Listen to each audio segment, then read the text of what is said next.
On May 1st, 2012, I was there. Spoiler alert, I would root for the home team, and they didn't win. Such a shame. The Florida Marlins, for the second time in their history, went from the top of the baseball world at the Giants' expense to a disaster piece. For almost every year since 2004, they have spent most of that time and continue to spend these past years as of this episode in the middle or near the bottom of the National League East Division. Sometimes they would finish at the bottom of the league.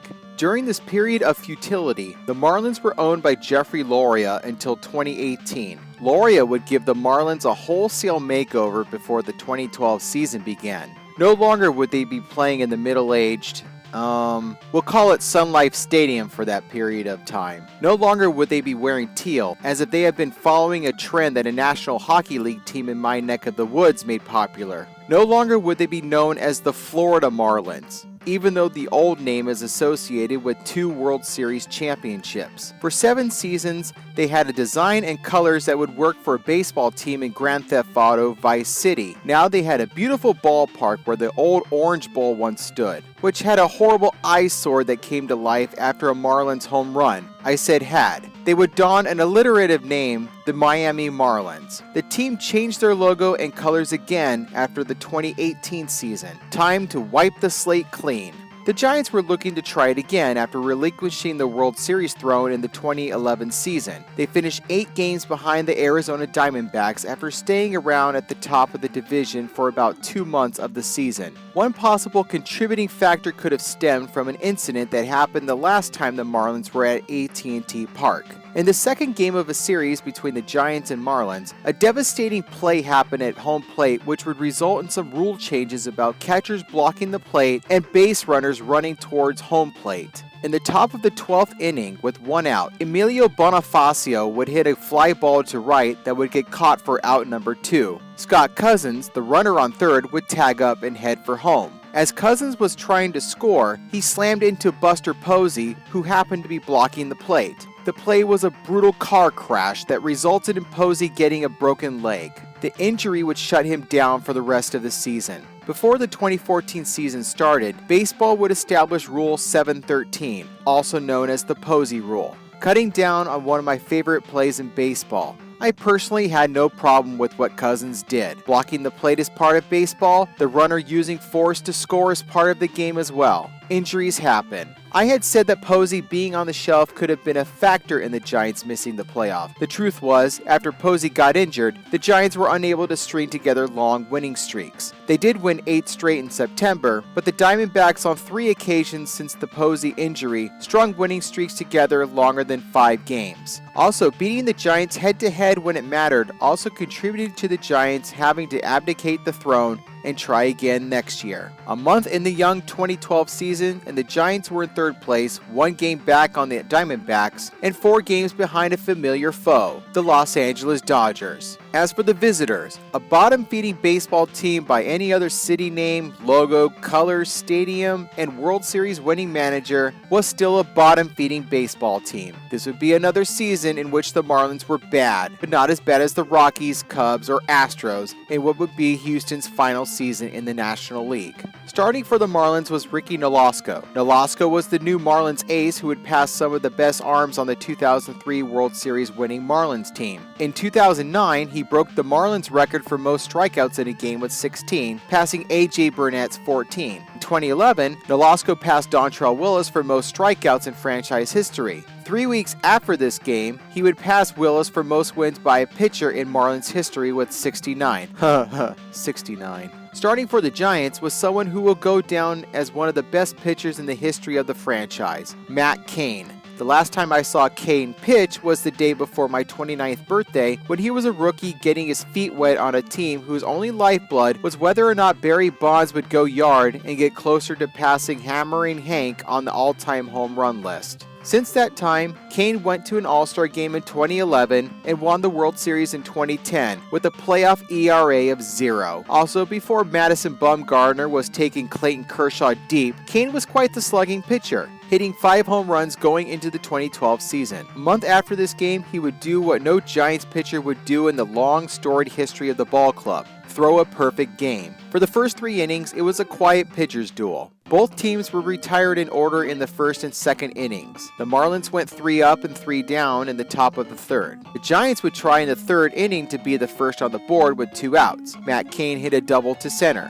Angel Pagan kept the inning going with a single to left. With runners on the corners, Melky Cabrera flied out to left, keeping Cain and Pagan stranded and keeping the game scoreless. In the top of the fourth, the deadlock would be broken. Jose Reyes would lead off the inning with a walk. Emilio Bonifacio would hit a pop-up to short for the first out. With Hanley Ramirez up, Reyes would steal second. Later in the at-bat, Cain threw a wild pitch and Reyes would move to third. Next pitch, Ramirez would reach first on an infield hit to second. Reyes would cross the plate, and the Marlins would score first. In the bottom of the inning, the Giants got their crack. Pablo Sandoval would lead off with a double. Even though Sandoval reached, nothing came of it after Posey struck out, Brandon Belt grounded out, moving Sandoval, and 2008 Olympic bronze medalist Nate Shearholtz flied out to right. In the top of the fifth, I would be introduced to someone who would become a household name in baseball. Long before going to 4 All-Star games, winning the Home Run Derby in 2016, led the National League in home runs in 2014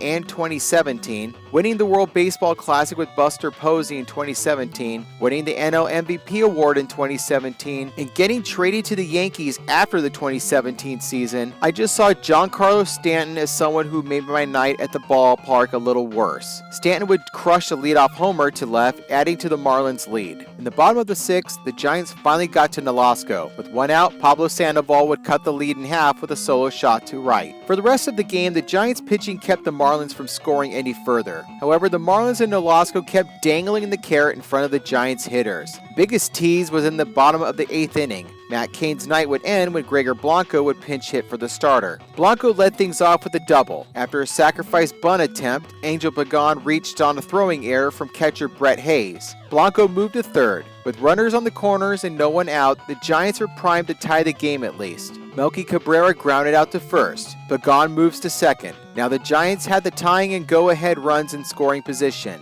Ozzie Guillen would take a gamble, giving Sandoval a free pass to load the bases and hope for the double play. Edward Mujica would come in hoping to get the Marlins out of this late inning jam, which he did after Posey grounded to second, resulting in a 4-6-3 rally-killing double play. Clay Hensley would come in for Cain in the 9th and keep the Giants close behind. He did his part, setting down the Marlins in order. Coming to try and save the game for the Marlins was a newer arrival to the team. 3-time All-Star and 2009 NL Saves leader, Heath Bell. Brandon Belt flied out to right, Shearholtz flied out to right center, and Ryan Theriot grounded out to second, and that would be all she wrote. You're probably asking to yourself out loud, what gives? I talked about an early season game where the home team lost. Well, this day would mark the beginning of what's to come. A very significant change to our lives. Earlier that morning, I heard my wife on a phone call that I overheard. She took a test and it came up positive. A pregnancy test. Our lives were about to be changed. She had the cravings like any pregnant woman did, but at least they were not bizarre or strange ones. One of the foods she ate a lot while pregnant was spaghetti. Lots and lots of spaghetti.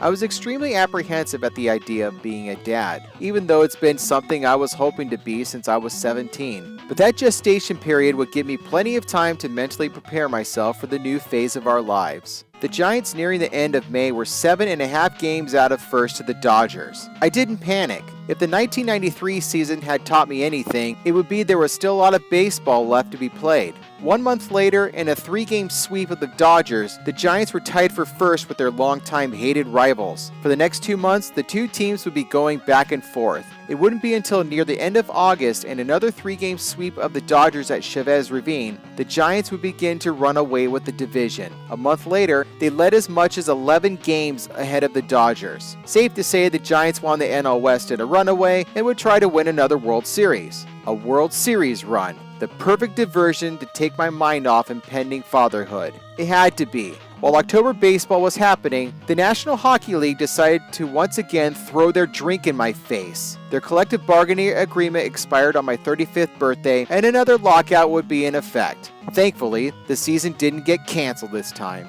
The Giants would start by facing the Cincinnati Reds in the NLDS, managed by a familiar face, someone who helped blow it in the 2002 World Series and ran off to Wrigley Field in shame, Dusty Baker.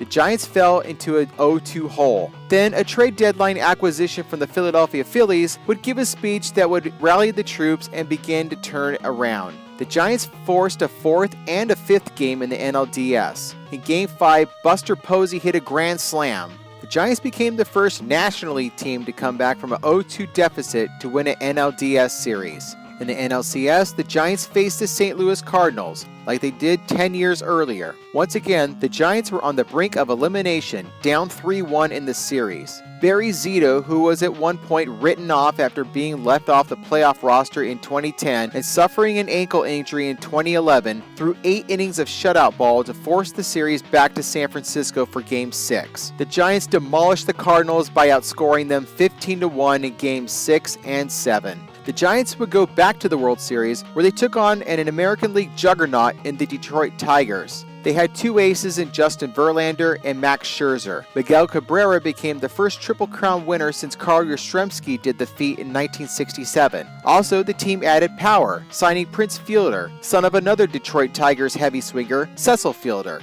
The World Series would be wrapped up before Halloween as the Giants swept the Tigers and won another World Series, giving me another DVD set to add to my collection. Pablo Sandoval would join a rare group of 3 others to hit 3 home runs in a World Series game. The man affectionately known as Kung Fu Panda would go on to be the World Series MVP. 2 months later, that new adventure of our lives began. In a rather uneventful scheduled C-section which lasted 15 minutes, our daughter was born in the morning, 3 days after Christmas. She's even been to a baseball game since that time. This game we went to on that night in 2012 was already planned. The tickets were a Valentine's Day present for my wife. Knowing that we were expecting on that day was just a bonus. Sure, the Giants lost that night, but they made a game out of it, didn't they? Can't win them all. I was there preparing for our lives to change on May 1st, 2012.